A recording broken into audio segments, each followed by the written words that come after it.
Hello and welcome to the Social Talks. I am your host, Adrian Olivier. Our story is the debt ceiling negotiations in the United States.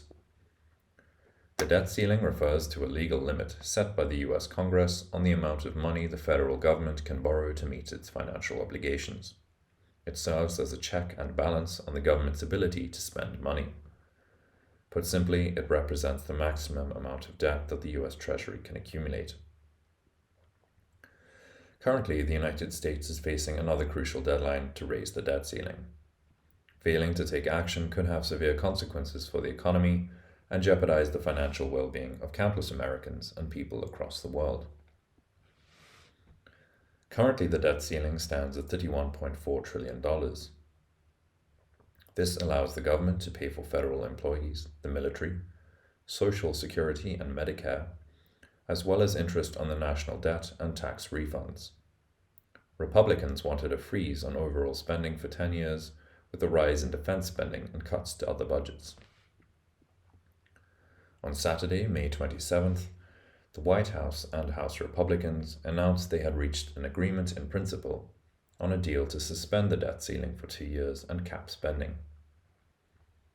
The White House estimates government's spending would be reduced by at least $1 trillion, but has not released official calculations yet. The United States Treasury is set to default on June 5th, and so an agreement must be made before this date.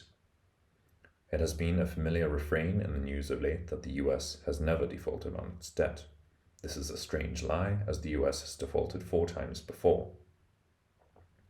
In 1862, the Treasury defaulted on its demand notes during the Civil War. In 1933, the Treasury redeemed gold bonds with paper money instead of gold coins. In 1968, the Treasury refused to honor certificates with an exchange of silver dollars, and in 1971, the US abandoned the Bretton Woods Agreement, which included a commitment to redeem dollars held by foreign governments for gold.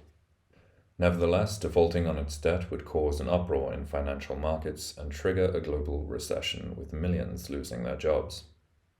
The deal raises the debt ceiling enough to fund the US government until after the 2024 elections, at which point the political fight will resume, and caps all non-defense spending at current levels until 2024. In 2025, non-defense spending will be increased by 1%. Both Biden and House Speaker Kevin McCarthy must now convince their respective parties to agree to the deal.